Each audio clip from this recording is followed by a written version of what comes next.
Dari kelompok pencet Oke. Dari kelompok. Oke. Assalamualaikum warahmatullahi wabarakatuh. Waalaikumsalam warahmatullahi wabarakatuh. Kami dari kelompok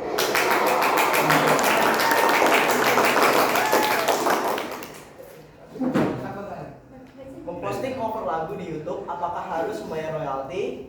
Perkenalkan, nama saya Muhammad Iqbal Firdaus. Saya Sanada Fiara Wijaya. Saya Silva Radisi. Saya Hektor Titania. Saya Alidias. Saya Ahmad ya.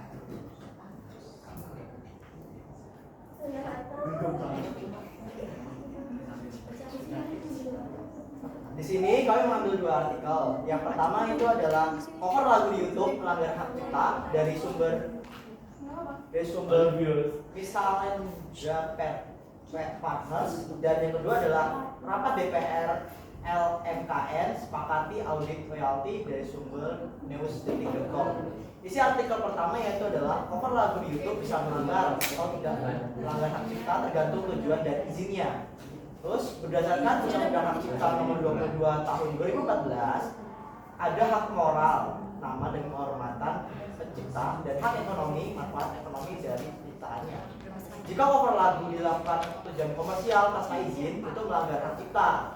Tapi kalau nggak dikomersilin, itu nggak melanggar hak cipta. YouTube punya sistem pendeteksi otomatis yang untuk membagi royalti kepada pencipta asli dan memblokir video yang melanggar. Perlindungan hukum bisa melalui jalur pernyataan, ganti rugi, atau pidana penjara hingga 3 tahun atau denda 5 juta. Lalu isi artikel yang kedua yaitu DPR, pemerintah dan LMKN sepakat perlunya audit royalti demi transparansi. Lalu penarikan royalti dipusatkan di Kamu nggak pernah muncul di itu, saya nggak tahu. Serta masyarakat diimbau tidak takut memutar atau menyanyikan lagu karena sudah ada aturan yang lebih jelas. Dari pertanyaan yang luar biasa, yaitu yang pertama ada identifikasi informasi utama. Apa pokok permasalahan atau topik utama yang dibahas? Dari artikel pertama membahas tentang potensi pelanggaran hak cipta dalam cover lagu di YouTube, serta dasar hukum, izin dan sanksinya menurut UU Hak Cipta Nomor 28 Tahun 2014. Dan artikel 2 membahas tentang upaya pemerintah dan DPR untuk memperbaiki sistem pengelolaan royalti musik melalui audit dan peraturan baru Permenkum Nomor 27 Tahun 2025 agar lebih transparan dan terpusat di LMKN. Oke, yang selanjutnya adalah analisis informasi. A. Siapa pihak-pihak yang terlibat dalam video tersebut? Dalam artikel pertama yaitu Misael M. Partners, cover lagu YouTube melanggar hak cipta, yaitu pihak-pihak yang terlibat adalah yang pertama pencipta lagu atau pemegang hak cipta sebagai pemilik hak moral dan hak ekonomi atas karya musik. Yang kedua, pelaku cover atau orang yang membuat cover lagu, yaitu yang mengunggah versi cover di YouTube atau media sosial. Yang ketiga, YouTube atau platform media sosial atau penyedia layanan video sharing, yaitu sebagai media distribusi cover lagu, serta sistem yang mendeteksi kesamaan lagu dan mengatur pembagian pendapatan jika ada kemiripan. Yang keempat adalah pihak terkait lain, misalnya lisensor atau badan pengelola hak cipta, jika mereka dilibatkan dalam pemberian izin atau lisensi.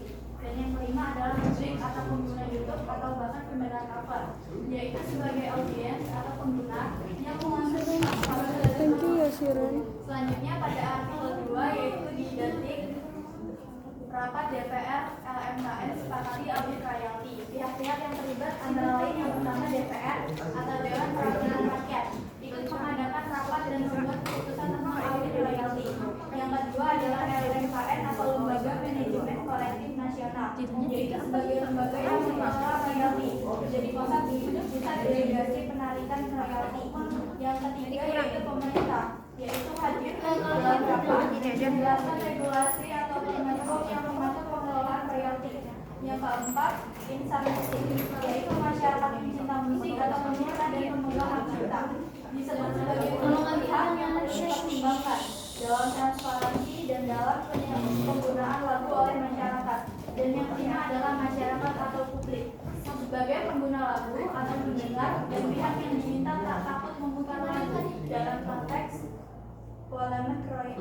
remix royalty. Lalu yang B, apa pendapat yang disampaikan oleh berbagai pihak terkait isu ini? Yaitu yang pertama pada artikel 1, Michelle dan partner. Cover lagu di YouTube melanggar hak cipta.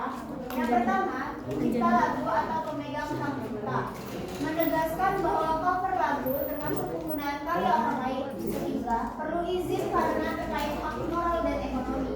Yang kedua, tanpa izin, cover bisa dianggap melanggar hak cipta.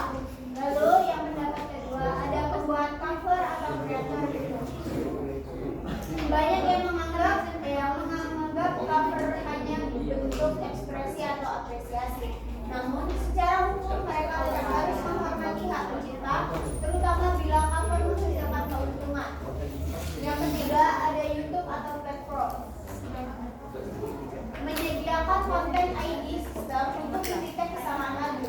Jika terdeteksi pendapatan dari video cover bisa dialihkan kepada pemegang hak cipta, bukan kepada pembuat cover.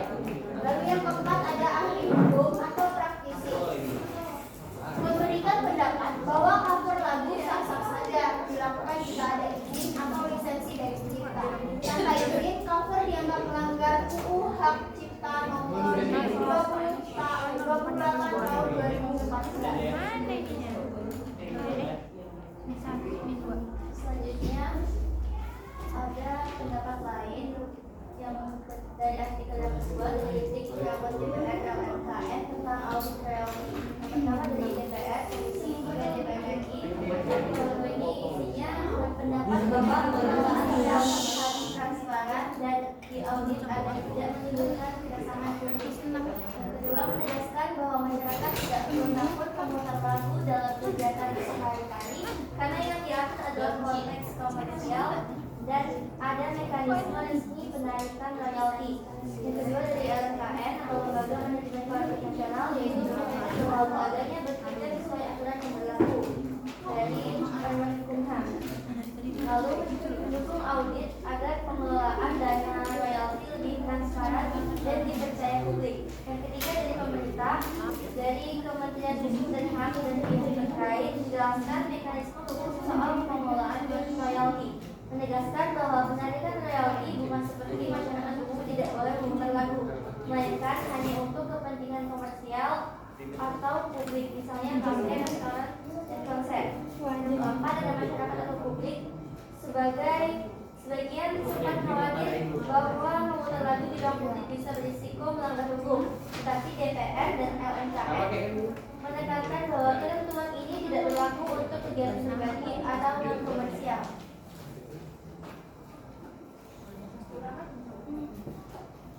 Oke, selanjutnya adakah cerita awal mula tentang bagaimana isu itu bisa terangkat dan menarik untuk dibahas? Jika ada, maka uraikanlah. Awal mula isu cover lagu dan royalti dulu. Sebelum ada internet, orang yang menyanyikan ulang lagu orang lain biasanya hanya dilakukan di panggung, kafe, atau acara hiburan. Hal ini dulu tidak sebelum ada internet, orang yang menyanyikan hal ini tidak terlalu jadi masalah besar karena lingkupnya kecil dan jarang masuk ke ranah hukum. Namun ketika platform digital seperti YouTube, Spotify, Instagram, dan TikTok berkembang pesat, banyak musisi atau kreator membuat cover song lalu mengunggahnya secara publik. Nah, disinilah masalahnya muncul. Lagu yang di cover tetap punya hak cipta yang melekat pada pencipta atau pemegang hak.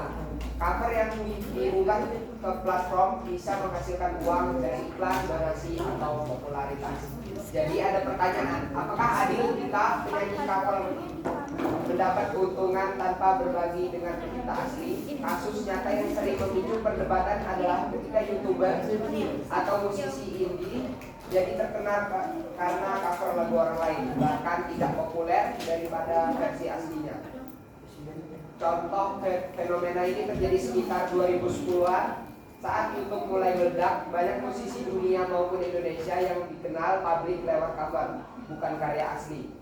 Kenapa menarik dibahas? Aspek hukum dan etika, cover dianggap bentuk apresiasi, tapi juga bisa melanggar hak cipta kalau tanpa izin. Keadilan bagi pencipta lagu, pencipta sudah bekerja keras membuat lagu, jadi wajar mereka mendapatkan royalti. Peran teknologi, platform digital sekarang punya sistem otomatis, konten ID di YouTube misalnya.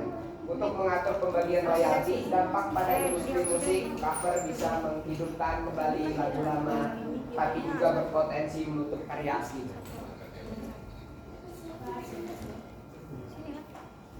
Evaluasi dan informasi. Apakah solusi yang disampaikan oleh artikel atau video tersebut tepat? Artikel 1. Contoh lagu dari YouTube, cover lagu di YouTube, misalnya itu solusinya ya cover lagu itu tidak otomatis melanggar hak cipta, tapi tergantung izin dan tujuannya. Jika untuk komersil berarti itu wajib izin dan bayar royalti, sedangkan jika tidak komersil dan penciptanya tidak keberatan, maka bisa dianggap tidak masalah. Lalu YouTube sudah punya sistem sendiri untuk mendeteksi bagian royaltinya. Penilaian solusi ini cukup tepat karena menegaskan perbedaan antara apresiasi dan eksploitasi ekonomi. YouTube dengan sistem konten ID juga membantu menyalurkan royalti tanpa harus ribet izin manual. Namun kelemahannya tidak semua kasus bisa di-cover dengan konten ID. Misalnya cover di luar YouTube atau platform kecil lainnya. Lalu artikel kedua yaitu ada rapat DPR LMKN yang dari detik.com itu solusinya itu ialah royalti dipusatkan di LMKN agar lebih transparan. Lalu audit royalti supaya jelas pembagian ke pencipta, serta ada Permenku nomor 27 tahun 2025 yang memperkuat regulasi tersebut. Penilaian solusi ini juga tepat dan penting karena memperbaiki sistem telepon nasional dengan data terpusat dan transparansi. Pencipta merasa lebih adil, sementara pengguna seperti kafe, endorse atau platform lain tidak bingung saat izin.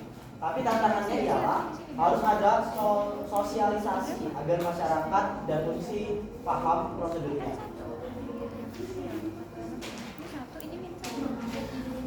Dan selanjutnya adalah pendapat pribadi, yaitu apa pendapatnya tentang topik ini setelah membaca artikel atau merangkum bahasan video tersebut. Kami berpendapat bahwa cover lagu di YouTube itu memang memiliki potensi melanggar hak cipta jika tidak memperhatikan izin dan tujuan penggunaan lagu tersebut. Secara umum, hak eksklusif pencipta lagu harus dihormati, termasuk hak moral dan hak ekonomi mereka. Dan tanpa pemilihan dari pencipta atau pemerintah, maka tidak dianggap. Saatnya istirahat pertama. It's time to have first break. Kemajuan teknologi seperti sistem deteksi otomatis YouTube membantu mengatur dan memberikan kompensasi kepada pencipta lagu, sehingga pelaku cover dan pencipta dapat sama-sama diuntungkan asalkan aturan perizinan dipatuhi. Hal ini menunjukkan pentingnya kesadaran untuk menghormati hak cipta dengan tetap memperhatikan konteks penggunaan karya musik, terutama dalam ruang digital yang luas. Secara etis, pelaku cover juga harus menghargai pencipta dengan mencantumkan sumber lagu dan tidak melakukan modifikasi yang merugikan hati pencipta. Pendekatan hukum yang jelas juga memberikan perlindungan terhadap pencipta sekaligus memberikan batasan bagi pengguna karya cipta agar tidak semena-mena memanfaatkan karya tuhan.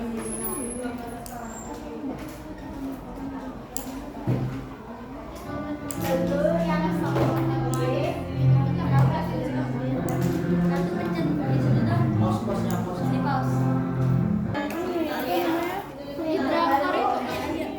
selanjutnya ada apakah kamu setuju atau tidak setuju dengan solusi atau argumen yang disampaikan, jelaskan alasannya. Dari sisi hukum dan etika, penjelasan yang diberikan sudah cukup jelas dan sesuai dengan aturan perlindungan pencipta. Penting untuk meminta izin dan lisensi dari pencipta asli, terutama jika cover lagu itu dibuat untuk tujuan menghasilkan uang.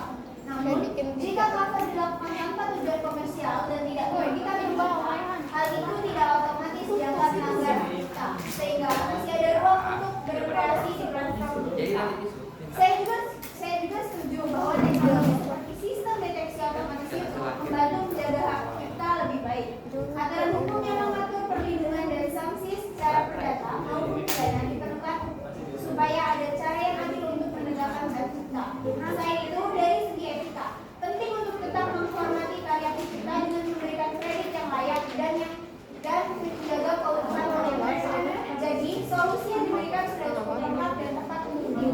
Oke,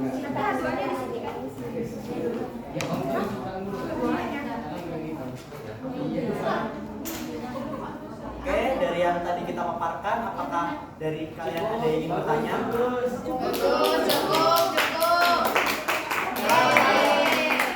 Kalau tidak ada yang bertanya, Kami akhiri. wassalamualaikum warahmatullahi wabarakatuh. Iklan. Ini nih.